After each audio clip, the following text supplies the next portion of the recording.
Saya tuh mau bicara tentang Natuna ataupun Laut Cina Selatan tuh mungkin dari geopolitical issue dan dari pertahanan negara normal. Jadi kalau ada negara yang bervisi poros maritim dunia itu ada normal, ada yang normal. Nah, saya mau bicara kalau kita negara bervisi poros maritim dunia normal, kita harus apa? Gitu. Saya ingat sekali saya dulu diberi buku oleh Robert Kaplan, penulisnya langsung dari Face of Geography. Buku itu cuma intinya satu aja, tidak boleh negara ataupun negara-negara di kawasan ini take the countries or the region stability for granted. Dan itu yang terjadi sebenarnya. Kita tuh take it for granted stabilitas kawasan dan stabilitas negara-negara kawasan. Kita tuh melakukan pembiaran menurut saya ya. Ada misalnya Indonesia tuh dengan 5 posisi strategisnya. Kita tuh strategic junction for international shipping. Kemudian strategic fishing ground. Kita juga strategic energy and minerals ground. Kita juga strategic potential business. Kita juga strategic dari key partner baik ekonomik ataupun militer yang tadi diterangkan oleh Pak Indrajit ataupun juga pembicara sebelumnya. Nah, kalau kita mau bicara tentang strategic rivalry di kawasan, kita lihat deh, Profesor Graham Allison, itu dari Harvard Kennedy School of Government, itu bilang bahwa 500 tahun terakhir ada 16 kompetisi antara ruling power terhadap rising power. 12 kasus itu akhirnya perang.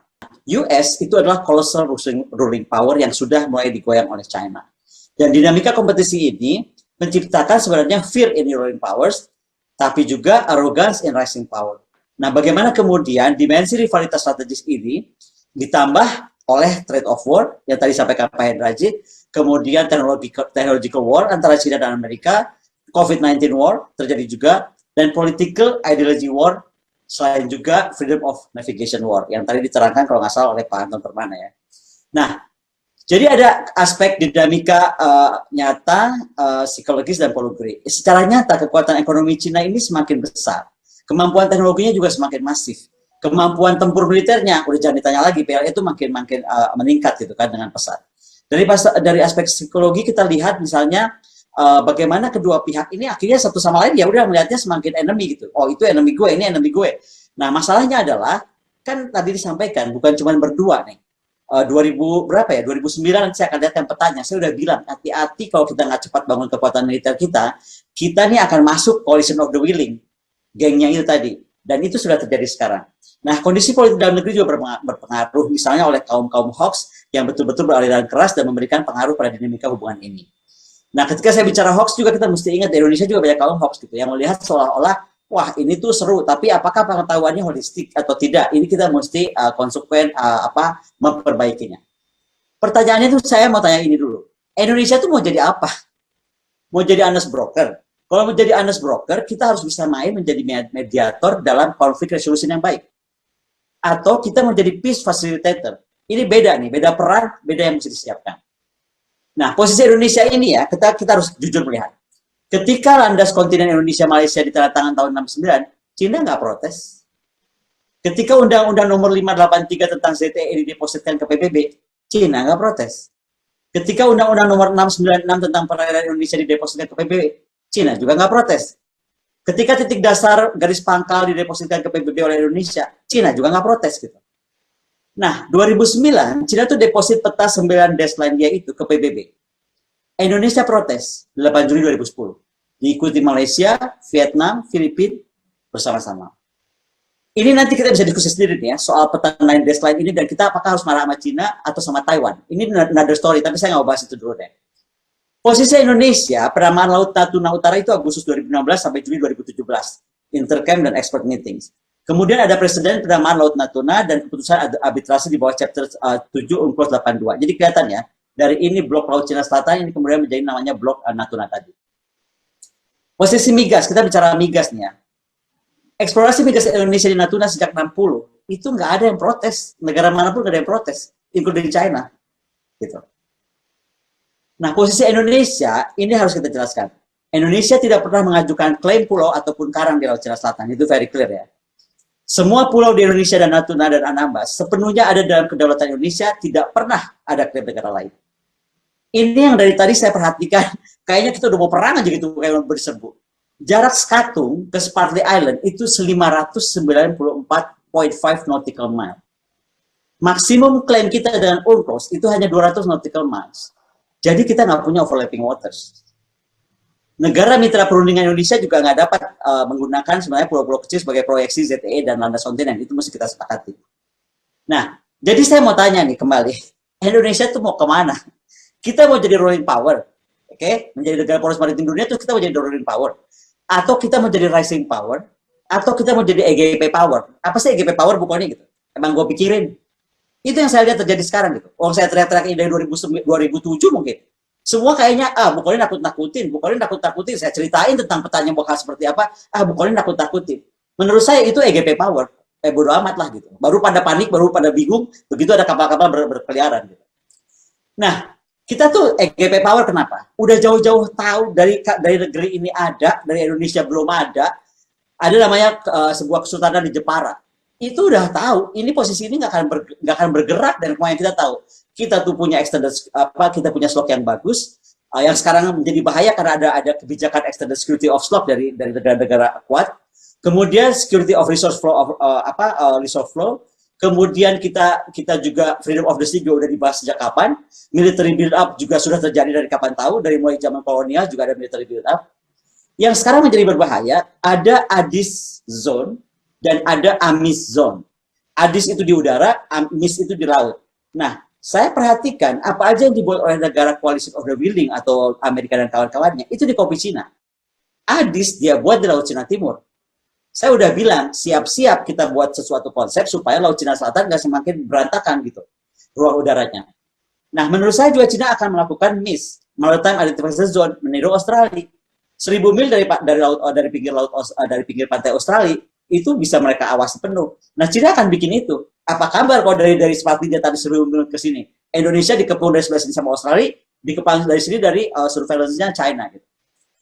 Nah, kemudian juga saya mau ingatkan ya, dalam satu rapat penting saya di Singapura, misalnya terkait perkembangan kawasan Malaka, bayangkan di tahun 2047, perkiraan kapal itu akan lewat tuh 316.000.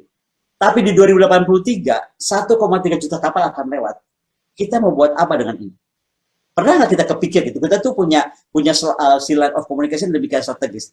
Dan ini akan berimplikasi kepada Aki 2 dan Aki 3, nggak mungkin nggak gitu. Tadi juga disinggung oleh Pak Marwah Batubara ya tentang Eurasian Blue Belt. Saya mau tambahkan Pak, bukan cuma itu, kita juga akhirnya berhubungan dengan Consolidated Ocean Web of Communications. Kita berhubungan dengan highly access sea areas gitu kan. Ada Indian, Southeast dan Pacific itu bertemu. Kemudian dry cargo dan liquid cargo yang kemudian menjadi penting kawasan kita karena world shipping itu lewat ke sana.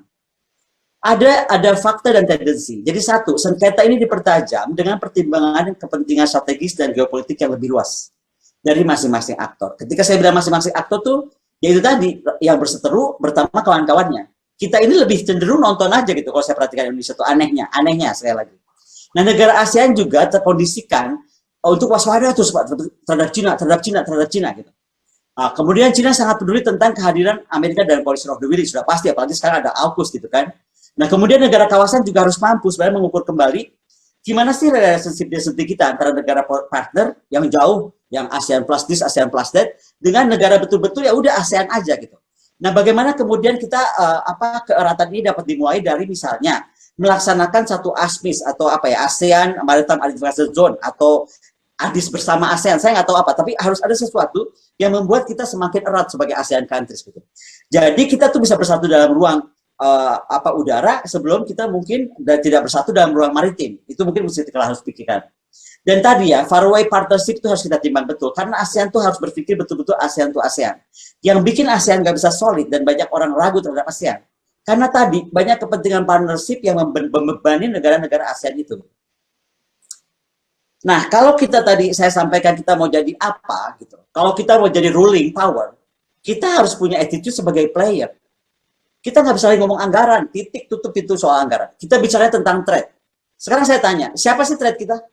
Sama nggak? Pemikiran saya, pemikiran Pak Anton, pemikiran Pak Hendrajit, pemikiran Kemhan, pemikiran Kemlu. Nggak sama.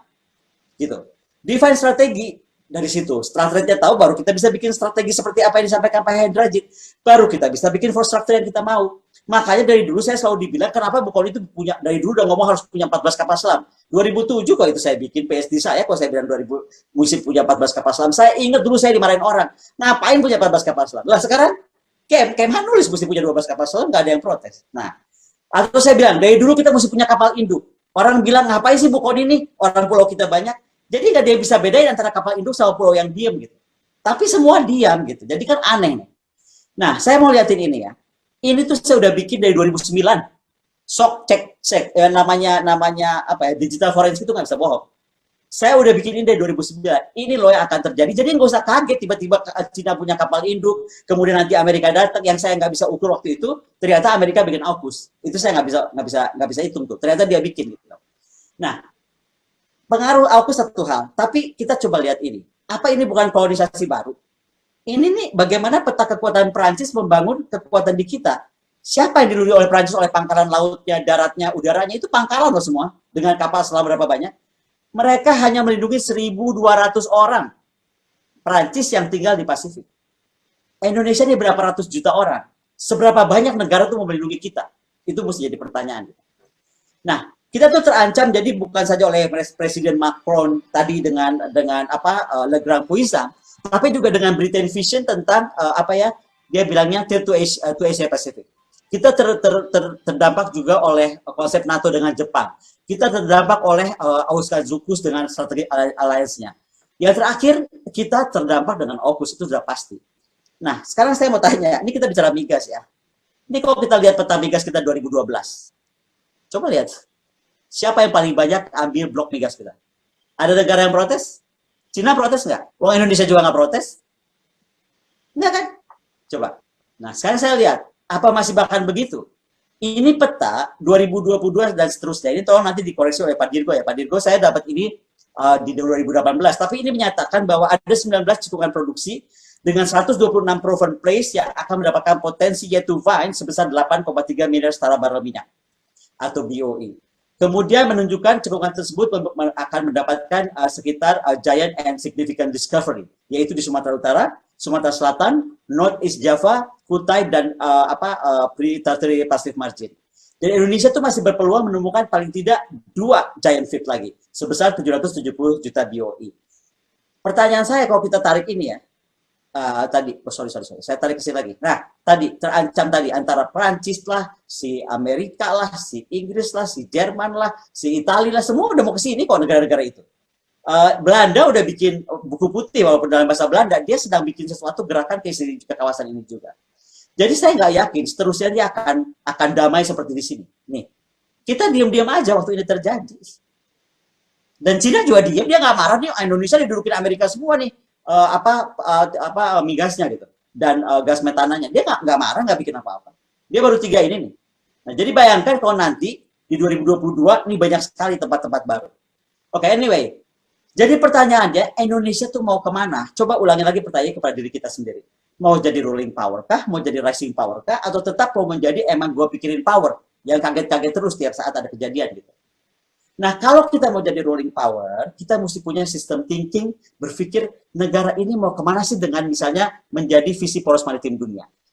Visinya tuh mesti jelas. Misalnya PMD, maka harus ada National Strategic Aim-nya itu apa. Kemudian National Foreign Policy itu bagaimana.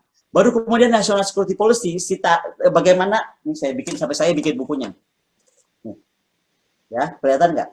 Ini bukunya bilang, sinergi antara Global Maritime Fulcrum TNI dengan Democratic Policy Polri. Itu mesti bersinergi, nggak mungkin satu sama lainnya itu saling saling berebutan tempat. Nah, kalau kita bisa berpikir ini, kita bisa berpikir semuanya dalam kaitan satu sistem, sehingga tahu apa sih yang kita perlukan, design operation apa yang harus TNI buat, lalu resource apa yang kita perlukan, lalu BRIN itu mesti ngapain, dan itu semua akan kelihatan dari sini. Sebenarnya ini saya cuma sampai system thinking karena saya ngajar di ITB untuk ini ya. Tapi saya belum sampai ke di SODS. SODS itu adalah System of Dynamic System. Ini lebih complicated lagi. Tapi dengan sistem ini kita bisa lihat sebuah framework ini bagaimana sebuah sistem memperkuat kelemahan sifat pendekatan strategi konvensional yang sekarang terjadi. Kebijakan kita terjadi itu karena kita nggak pernah berpikir holistik. Kita nggak berpikir dengan sistem tinggi, kita nggak berpikir dengan SODS.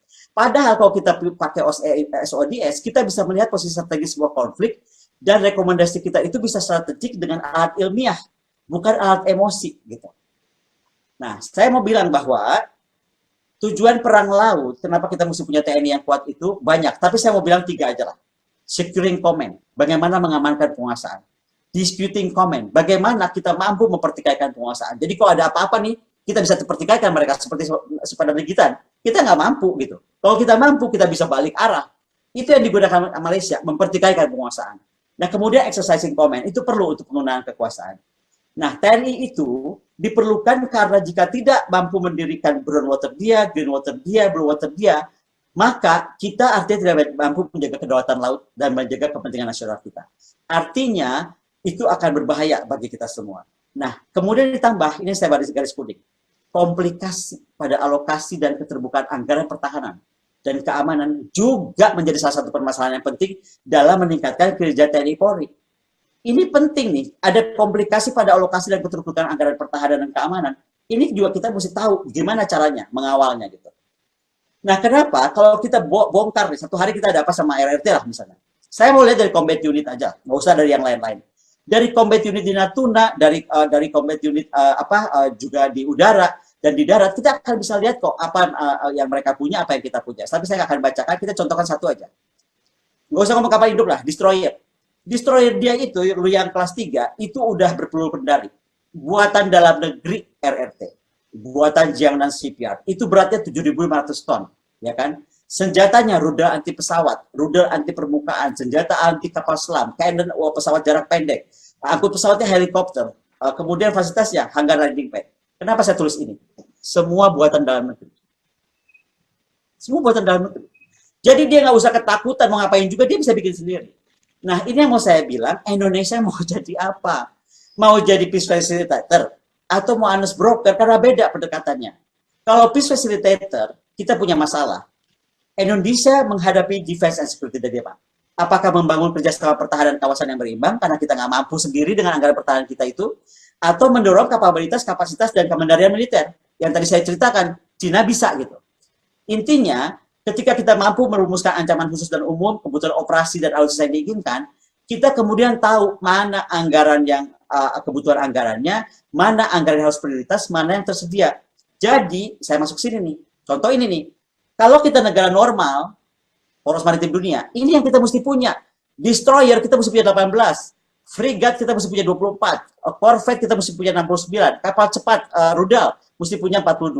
Contoh aja ya, wing penerbang angkatan laut. Pesawat angkutnya mesti punya 120, pesawat patrol maritim 24, gitu kan. Helikopter sedang mesti punya 24 lagi. Ini saya cepat aja dia. Tempur coba, pesawat tempur. Skuadron amfibi dia mesti ada berapa deh? Landing platform dock-nya mesti 15, landing ship tank-nya 90. Ini ngitungnya susah loh. Saya cuma bikin cepat aja supaya bisa kebayang apa yang kita perlukan gitu. Untuk misalnya total kekuatan penerbangan laut aja kita punya 120, harus bangun 129 kapal. Untuk total kekuatan tempur laut kita mesti punya harus bikin 170 jenis kapal gitu. Ini saya cepatkan. Untuk marinir beda nih ya. Dia perlu main battle tank. Dia paling nggak di per tahun kita perlu 15 tambahan. Light tank perlu 30. Jadi mau saya cepatkan lagi tambah AU. Karena sekarang nggak ada kekuatan laut itu bergerak sendiri, didukung kekuatan udara. Skuadron tempur kita mesti punya F-16 34 buah gitu kan. Ini Hawk boleh lah diganti. Katanya sekarang diganti sama Rafale. Saya dapat bocoran. Oke, mau diganti Rafale. Berapa banyak Rafale? Sukhoi kita mesti 11. And this and that. Intinya, kita tuh semua kebutuhannya tuh akan banyak sekali nih. Ratusan. Kalau kita serius kepada defense industry, ini tuh menghidupkan karyawan, menghidupkan ekonomi. Jadi yang diharapkan Presiden Jokowi defense spending itu menjadi defense investasi. Kalau kita serius ke sini. Nah, untuk tahu ini, kita mesti ngobrol sama Asrena. Asrena darat, Asrena laut, Asrena udara. Nggak bisa tiba-tiba dari laut, dari Kemhan, keluar aja, pengen ini. Asrenanya kaget. Loh, itu apa gitu? Nggak bisa. Nah, itu yang saya bilang tadi, seberapa seriusnya kita mau jadi apa? Kalau nggak akan kemana-mana. Ini udah mau habis paparan saya cuma mau bilang begini. Ada 3 geopolitical question. Apakah konfrontasi dan kompetisi tidak dapat dihindari? Iya, nggak bisa dihindari. Tapi apakah perang dapat dihindari? Bisa, karena perang itu sebuah pilihan. Kalau kita mau hindari, bisa kita hindari. Tapi apa yang kita mesti perhitungkan? Miskalkulasi, misunderstanding, dan ikut-ikutan berkomentar tanpa pengetahuan yang lebih jelas gitu. Dan menyedihkannya kadang-kadang sekarang akademisi dianggap lebih bodoh daripada orang yang bisa nulis atau cuma bisa manas-manasin, ngeselin gitu loh. Nah, sekali lagi ya, saya mau tanya, soft power itu kita perlu peace dialogue, initiator dan host, atau peace generator. Ini saya udah kasih nih, tambah mau jadi apa? Kita harus reduce, reuse, dan recycle. mampu menggunakan sebuah kesatuan sejarah dalam kekuatan maritim ini sebagai sebuah kesatuan ASEAN-China Cooperation Friendship. Jadi kita bisa bikin begini nih. Kalau tadi nggak mau nguatin militernya, kita kuatin diplomatiknya. Bagaimana Air Defense Advisor Zone, bagaimana Peaceful Pool of History, bagaimana Strategic Food Reserve, bagaimana Strategic Energy Reserve, bisa kita duduk bersama dengan China dan ASEAN. Karena apa saya bilang tadi, coalition of the willing sudah sangat tidak seimbang dengan kekuatan coalition of the non-willing. Saya rasa itu aja. Terima kasih.